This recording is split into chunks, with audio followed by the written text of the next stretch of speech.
didn't see it. And then I had an alarm go off and I immediately pull back. First thing I always do, put it in neutral, and then I throw it in reverse to see if I picked up anything. And sure enough, out popped a Truly can.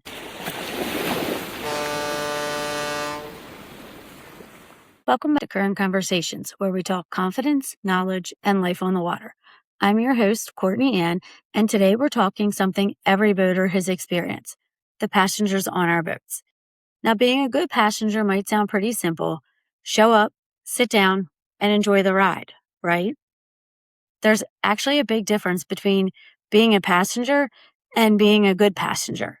Today, we're going to talk about what makes someone great to have on board, from knowing when to help, when to speak up, and more importantly, when to just let the captain do their job. So grab your favorite drink and let's talk about how to be a good passenger. Have you ever invited someone on your boat and 5 minutes later thought, what have I gotten myself into? Or maybe you've been the passenger, the one that's gotten yelled at and thought, wait, what did I even do wrong? Well, today we're going to break down some of the unspoken rules of being a passenger so you know what to do, what not to do, and how to make the day on the water better for everyone. Because being a good passenger is more than just showing up and enjoying the ride. So the first rule is probably the biggest rule, at least for me. Be on time. In fact, be early. If you're not a boat person and your friends are out on the boat every weekend and they're like, hey, you want to go for a ride on the boat this weekend? That's great.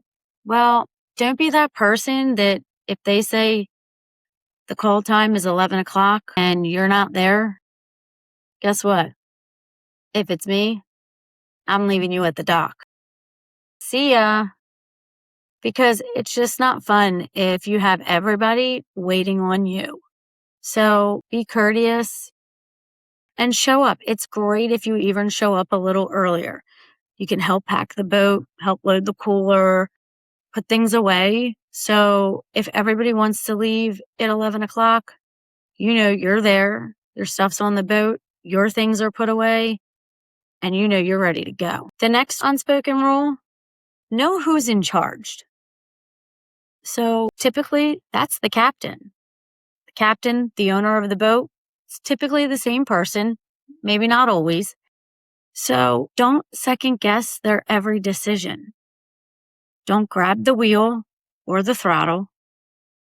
Don't give unsolicited advice or unsolicited directions. Weather can be different. If you're watching the radar, you can give suggestions and just say, hey, I've been watching the radar. Or if you see some clouds that have been changing and they don't look so great, sure, you can gently say, hey, not sure if you've been watching this, but especially if it's your first time on their boat, that might not go over too well. Don't tell the captain how you would do something. It's different if you are an avid boater, you're great friends with these people, and they all have an understanding of how you boat, you understand how they boat. There's always exceptions to these rules. This is more for somebody that doesn't necessarily get asked out on the boat all the time, or maybe you got asked out one time and never got asked out again, and you're kind of like, hey, I wonder why. They never said anything. So just remember, there's always exceptions to every rule. If you see a legitimate safety concern, speak up. But there's a difference between being helpful and being a backseat driver.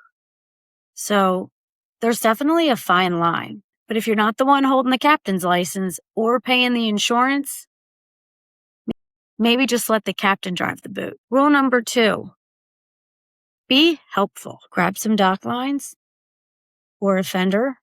Some people call them bumpers. That's a dispute for another day. Watch for obstacles. This could be debris, could be anything floating in the water. We have seen, due to high tides, we have seen floating tires, telephone poles. I have heard people have seen dumpsters in the water.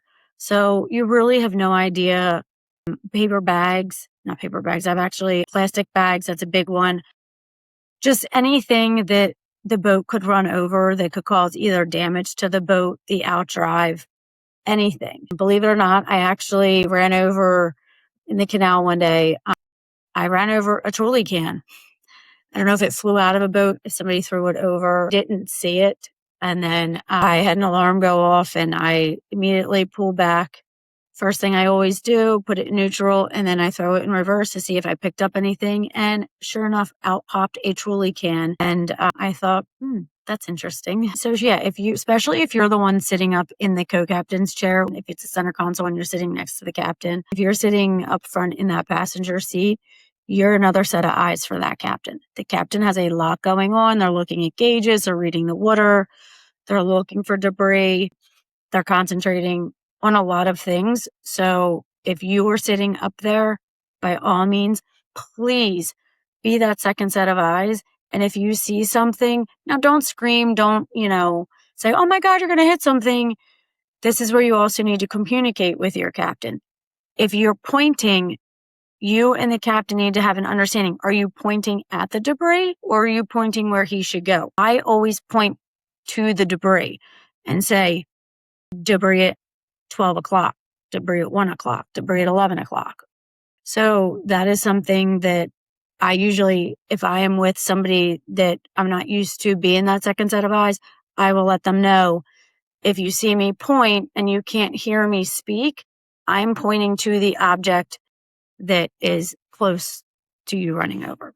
So that is another thing that I've seen people kind of get confused about. And the captain will be like, well, I saw you point, but I wasn't really sure, like, if you were pointing me to go that way or if there was something in the water. So that's just another little helpful hint. Make sure you keep your eyes on your surroundings. Maybe there's a boat coming up behind you, and as you guys are going down the bay, if you know where you're going and you know that the captain is eventually going to be making their way across the bay to the right-hand side, but there is another boat that is just rolling up behind you, be courteous and just say, hey, Cap, you got a vessel coming up behind you on your port side or on your starboard side. So if you're moving over to your right, that's going to be on your starboard side if that's what they're coming up on. Clean up after yourselves. Ask what you can do. They might not always take you up on it. I know I've had people out on my boat that'll say, what can I do? I always judge how much experience they have. Sometimes I'll just say, just sit there and I will tell you to grab a line when I need you to. I don't always take the help. Sometimes I do. It just honestly depends on how much experience they have, on what I know they can and can't do. Sometimes you are helping by staying out of the way, and that is not meant to be rude in any type of way. It is honestly just what's going to make it safe for everybody. So you definitely want to listen when the captain gives instructions, especially if there's a boat full of people. So that is going to be the biggest one in being helpful if there are multiple people on the boat.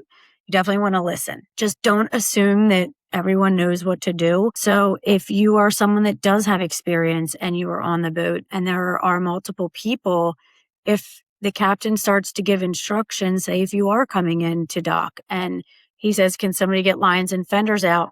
And you don't see anybody moving, stand up, speak up, say, sure. If you don't know where they are, ask. Say, absolutely. Where do you keep them? Are they in a locker? Are they in side panels? Is there a cabin on the boat? Are they in the cabin? Everybody sets their boat up differently and keeps them in different spots.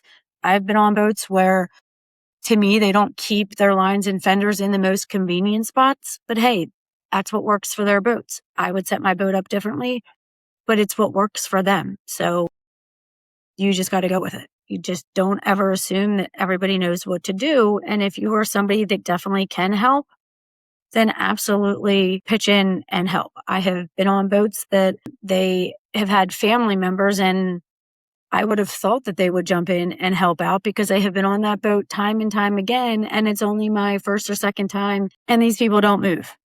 They're just too busy sitting there drinking, chit-chatting, BSing, and I don't like a chaotic docking situation. So I'm usually typically asking, where are your lines, where are your fenders? I like to get things out early in the no wake zone before we need to dock. So that's one way you can be helpful.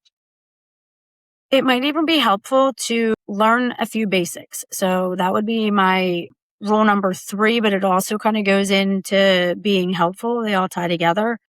So you can learn the language, and it's just literally learning basics. Port, starboard, bow, and stern, and use that terminology. And the reason why I say it's very important is when you're on a boat, using left and right, this side, that side, those words will change. Those meanings will change depending on what way you are facing.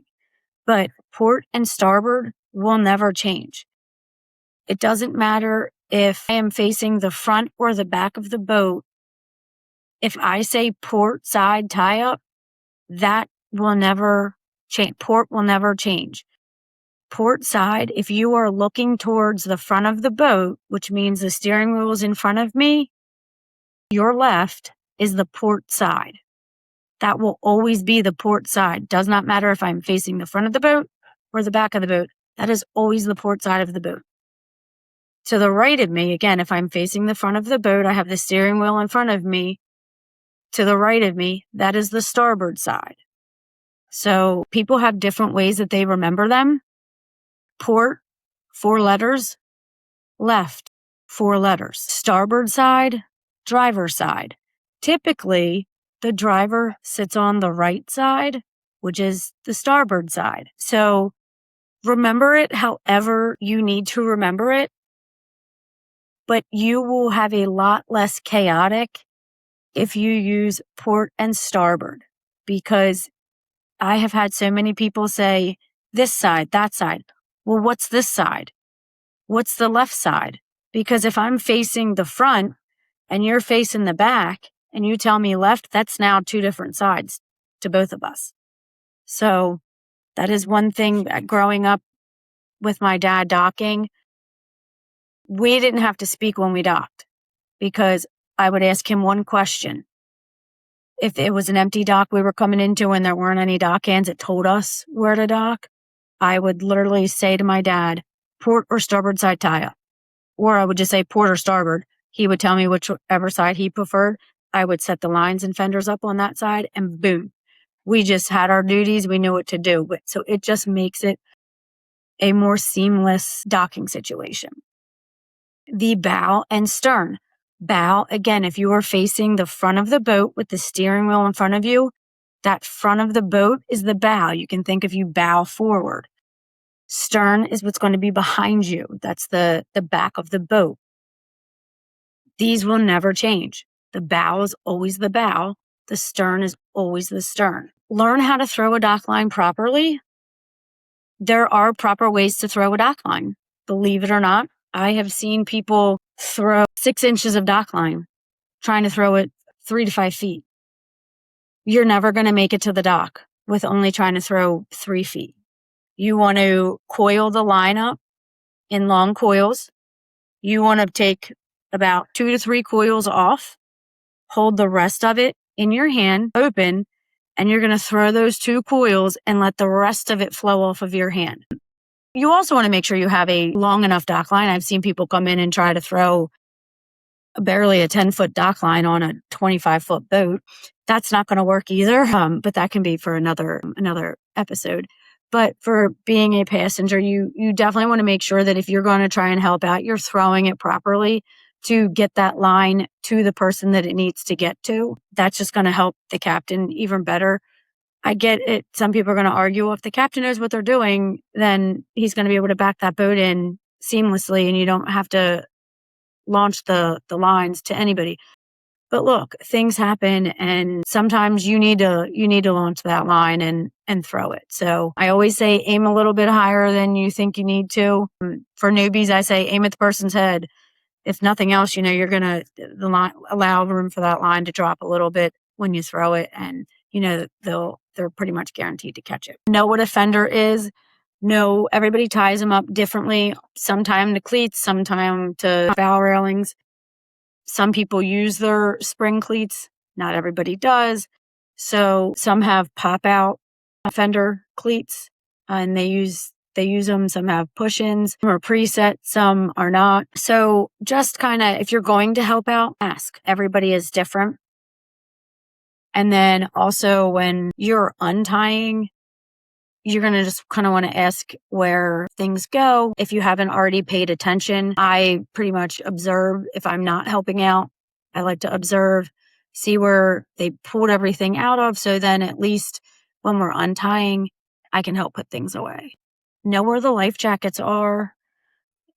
Heaven forbid there's a situation and you need to get them out. I know if I have people on my boat that aren't used to being on my boat or even my dad's boat, I let them know where life jackets are. Just again, heaven forbid there is a situation. Everybody knows where life jackets are. How to use a VHF in emergency is a good one too. I think everybody should know how to use a VHF radio just because if you're coming into dock, I've seen so many people at one of our local restaurants, they will sit out and just mill around and they're screaming back and forth to the dock hands. And then they get mad because somebody comes right on in and gets a slip. And then I hear them say, we've been sitting here for 20 minutes. And I'm thinking, well, did you get on the radio? You could, as you're coming under the bridge, get on the radio, let the dock hands know that you're coming in, ask them if there's anything available. So make it easier for everybody. I understand the VHF radio should fall on the captain, but again, the captain's got a lot going on, and that's something you might be able to take off his or her plate. Again, you don't have to know everything, but knowing enough to help when something goes wrong can make a huge difference and less chaotic. So moving along, we're going to get into rule number 4. Don't create chaos while the captain is docking. This is one of my favorite because I have seen a lot. We have waterfront restaurants around here that you can tie right up to, whether it's floating docks, fixed docks. And I love to just sit and watch. And I have seen a lot. So you don't want to be that person on the boat that is screaming. You don't want to be jumping up suddenly. If you're sitting in the back of the boat and the captain comes in to dock, you don't want to be that person that suddenly jumps up and now you want to sit up front. Don't do that. Wherever you're sitting, stay seated. Don't get in the captain's line of sight. Let him do his job. And once the boat is docked and tied up, then you can move. Don't just start randomly moving around the boat. Don't grab random lines. Typically, once the boat is starting to dock, everybody already has their duties. If you are not one of those people, sit down. Don't move. And don't talk. If there's music playing, don't crank it just because if your favorite song came on. That's just going to distract the captain. And if the captain needs to be talking to the dockhand, because sometimes the dockhand might be given instructions, port forward, starboard reverse, he might be giving them how many feet he's got, how many feet of clearance he has. Just don't be obnoxious. Don't yell contradictory instructions. Don't try to mess the captain up. You might think you're being funny, but you're being an a-hole. Don't announce that we're going to hit something. Oh my God. Just don't. Please don't. That's a surefire way to get thrown overboard and be told, find your own way home. Just don't make it a panic situation when it doesn't, because sometimes docking can be stressful. The most experienced captain can have a bad day. Wind, current, rogue wakes. Like if a boat just blew through an wake zone and this wake comes in, there's so many factors that can go into a docking situation. If somebody else just decides to jump in their boat and take off while somebody's trying to dock their boat, like there's just so many different variables when you're trying to dock. So just don't be that person that makes it worse for the captain. If the captain has confidence, be sure that I'm sure he's got it under control. A quick word before we get back to the conversation. Current Conversations is growing, and I'm looking for a few businesses and brands that want to grow with us. If your company is connected to boating, the water, outdoor recreation, or even just supports the boating community, I'd love to talk about becoming a sponsor for a future episode. Sponsorships help us continue creating content, bringing on great guests, and growing this community of people who love life on the water. If you're interested in partnering with Current Conversations, send me a message through our social media or reach out to me directly. Let's see what we can create together. Current Conversations, confidence, knowledge, life on the water. So, all right. I want you guys to play along with me here. I want you to drop your answers in the comments. And I'm going to do a would you rather. So I'm going to read off a little scenario and you tell me which answer you like the best. So, would you rather have a passenger who talks nonstop or asks 500 questions? I'm going to say my answer would be talks nonstop because someone that asks question after question after question would annoy the hell out of me, to be perfectly honest. I always think you should know when and when not to ask questions. And I think if you have someone that talks nonstop, you could at least have a conversation back and forth. And I would hope that there would be a dialogue and it wouldn't just be that one person talking the whole time. But drop your answer in the comments and let me know. All right. Would you rather dock with a strong crosswind or have a passenger who keeps yelling instructions? Now that's a tough one. I don't want anybody yelling on my boat. I definitely probably wouldn't really want to dock in a crosswind either, though, because as I've stated on previous episodes, crosswinds suck. But a skilled sailor never learned in smooth seas. So let's challenge ourselves and go with the crosswind. Why not? Let's make it a little dicey because I'm not dealing with anybody yelling on my boat. Yeah, no yelling. Please don't yell.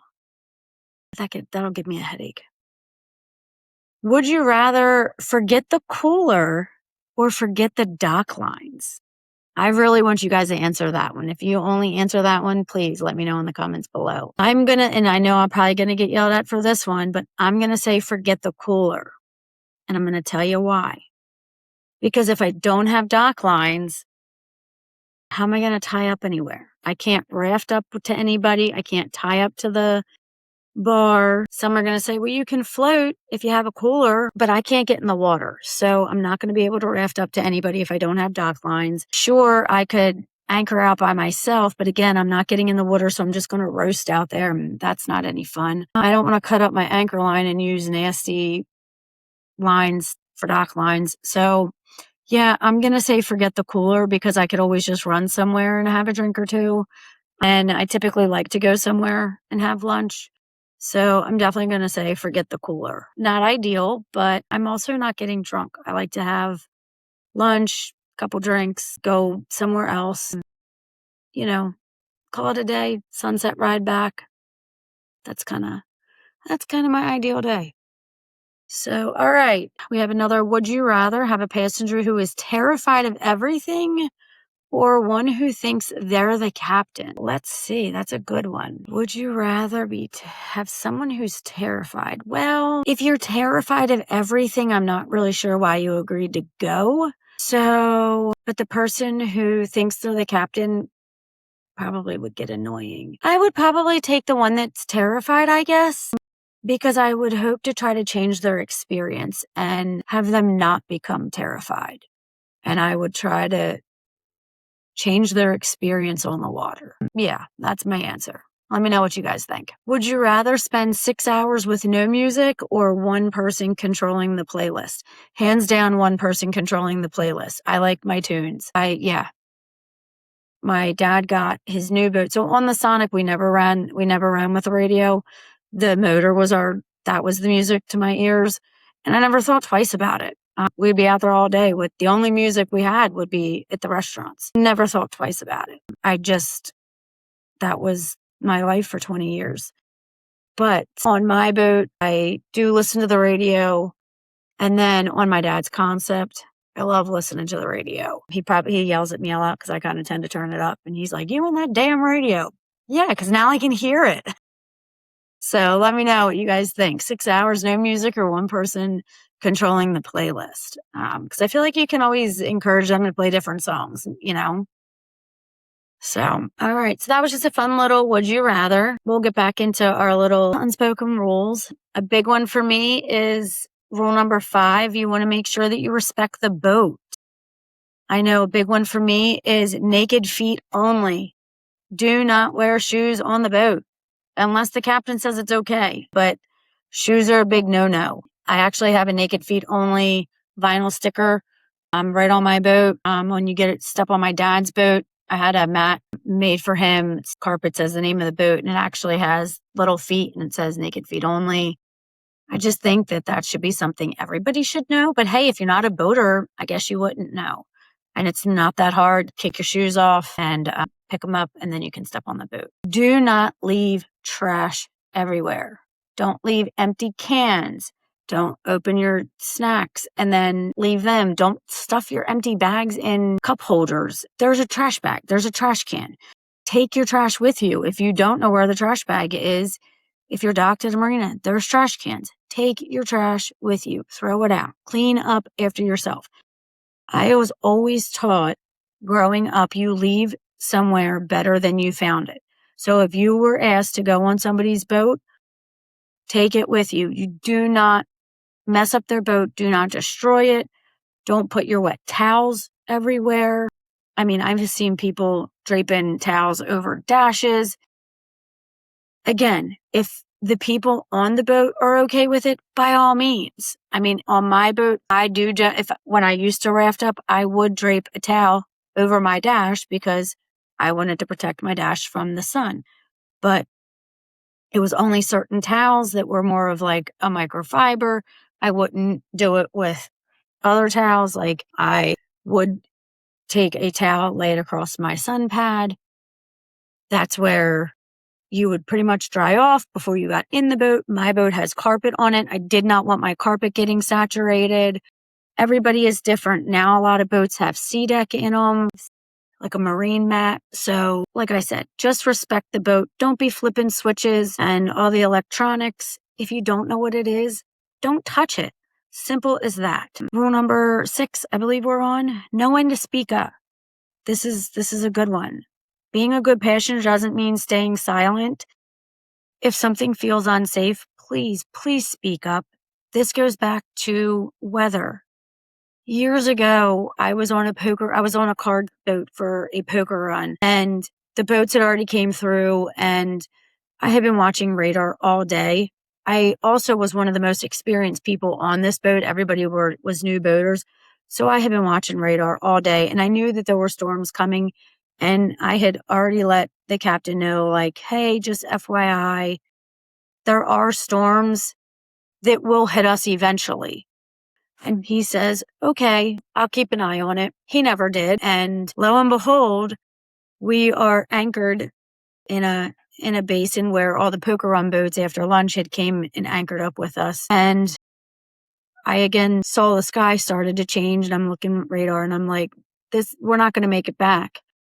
So to the dinner where I knew we were going to make it back to the dinner. So I said, hey, Cap, just to let you know, we need to wait it out. We need to wait this storm out here. Showed him the radar. I think we'll be okay. All the poker run boats take off. Those boats are running anywhere from 70 miles an hour to 100. They can make it back. We ran 25 miles an hour. There was no way we were going to make it back. So I suggested politely that for the safety of everybody on board, we should stay anchored and wait it out. I was not the captain. I couldn't make that call. I just made a nice suggestion. He decided to pull anchor and we make our way back. So as soon as he made it out that cut of that basin, the sky looked Independence Day black. And that captain said, oh, we're not going to make it. And I'm thinking, no shit, Sherlock. So we had another cruiser running with us, and that guy was a new boater as well. He actually had just gotten that boat that weekend, I think. So captain of the boat I was on decided to turn around, go back into the cut. By this time, it's starting to rain. The wind's kicking up. The temperature's dropping. We attempt to re-anchor. The wind's kicking up even more. He decides to set up his brand new isinglass, and I'm thinking, we're out of time, buddy. This storm is here. He gets his isinglass up. By now, it is just downpouring, raining, and our anchor's not holding because we're trying to set it in the middle of a storm, and the wind's just keep amplifying and picking up even more. And this captain looked at me and another woman on board who also was experienced at boating and said, "What do I do? What do I do?" And this woman and I looked at each other, and I mean, within probably 10 seconds, we looked at each other, we're looking at around, and we both see this probably like 70-foot Viking, or I don't think it was a Viking. It was just about a 70-foot fishing sport fisherman. And he wasn't moving. He was anchored. That boat wasn't going anywhere. And we hollered over to him and said, "Hey, we need to bumper up to you because we are now just swinging loose from our anchor, not holding." That man, bless his heart, because he didn't think twice.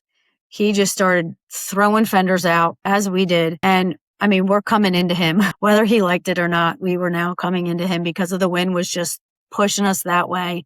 And we threw fenders out. We're getting lines out, and we started throwing lines over to him to bumper up and tie up next to him and ride this storm out. And it blew through within about, I'd say, 20 minutes.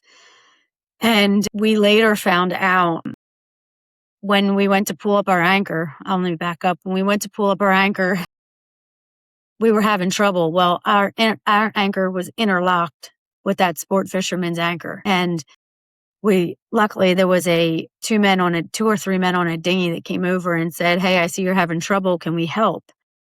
So absolutely took their help. They got our anchors unlocked from each other, and we made our way back up the bay safely. They ended up pushing back the poker run dinner an hour to allow everybody to make it back on time.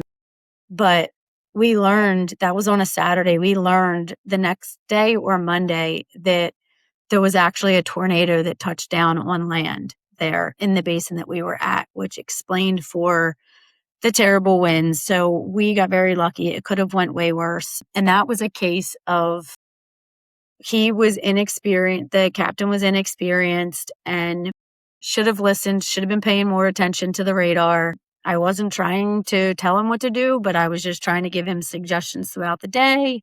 Like, hey, we need to kind of nosy our way back. He didn't want to take it, but that was the price we paid.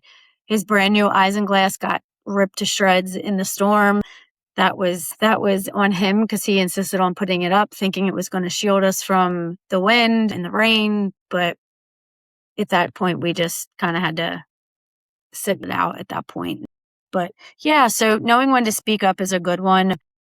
Use your senses. If you smell fuel, if you see smoke, those are all things that even if you're new to boating, those are things that you definitely need to speak up. There are so many things that could be going on, and just say, "Hey, I don't know if this is anything, but this is what I see, this is what I smell," because it could be something big. You just never know. So that brings us to rule number 7. Don't be the passenger who ruins the day for everybody. So that typically means you don't want to be complaining. Don't complain about the sun if it's rough out. If you're going to be home every 20 minutes, are we there yet? You signed up to be out on a boat, so you know it's going to be sunny. It may or may not be rough. You can look up the forecast, which may or may not be right.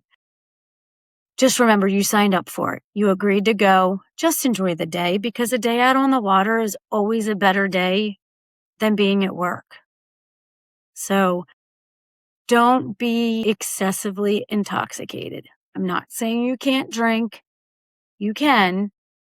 Just don't be the person that gets absolutely blasted and then you're puking or, passing out, and then someone else has to be taking care of you and trying to figure out that situation, because that's just not a good day for anybody. Don't fight with other passengers. Don't fight with anybody. Save the drama for your mama. Complaining about the captain's driving. This one, I know there's going to be some people that say I have done this before. I was on a poker run and I did have a talk with the captain about his driving. He was trying to get into a piston match with somebody else that he could not run with, and his driving was making it very difficult for me to stay in the boat. And that's why I complained. But I had a relationship with the captain that I knew that I could go to him and say, look, knock it off. So it's all about your delivery. So yeah, don't expect the captain to be your personal bartender. If anything, you should be making sure that the captain has a drink. And when I say a drink, it could be water, it could be soda. It doesn't have to be an alcoholic drink. So yeah, they're not going to be your personal bartender. So that's going to bring us to just observe. If you get out on a boat, be grateful, be happy, just enjoy it, soak it all in. A great passenger isn't one that has to do all of the things. This summer I've been lucky enough to have somebody that comes out with us, and I think the first time she probably just did observe. She might have said, let me know if you can do anything. And now I love it. She knows where our lines go. She knows how I coil them up. I literally just take the bow. She takes the stern. She is literally like my second pair of hands. We get back to the boat. She doesn't just run off. We get the boat on the lift and she helps me get everything off the boat, helps put the cover on. She's one of the best passengers ever. I'll ask her back. So it's just little things like that. It's not like she just jumped in our truck and as soon as we got the boat on the trailer or as soon as we get my dad's boat on the lift, like it's not, like these people say, oh, thanks for letting me go and off they go. Like I know if I go out with somebody when we get back to the dock, I'm like, is there anything I can help with? Like I'll pull trash off. And it's just little things like that can make a big difference. So just to recap, a good passenger listens, pays attention, helps when asked, respect the boat. God, that's a big one. Doesn't second guess the captain, and it knows basic safety. So that's a big one. You want to clean up after yourself and doesn't create any unnecessary drama, and also knows the captain's favorite beverage. If you know, you know. And like I said, that could just be water, soda, doesn't always have to be alcohol. So the next time someone invites you out on their boat, don't just ask when you're leaving, ask what can I bring and how can I help? Because being a great passenger isn't about knowing everything. It's about being aware, being helpful, and making the day better for everybody on board. Let us know in the comments. What's the worst passenger you've ever had on your boat? Or be honest, have you ever been that passenger? Drop your story in the comments or DM us and let us know. We might share your story in a future episode, and don't worry, I'll keep your name out of it. Thinking about buying a boat? Before you sign the dotted line, let's talk about things people don't always think until it's too late. Because before you fall in love with the boat, there are a few things that you need to consider that have nothing to do with how good it looks at the dock. Join me next week on Current Conversations as I share what I wish every boater would consider before buying. If you enjoyed this episode, don't forget to like, subscribe, and turn on notifications so you never miss an episode. And tell me in the comments, what should we talk about next? Until next time, I'm Courtney Ann. Keep learning, keep exploring, and I'll see you on the water.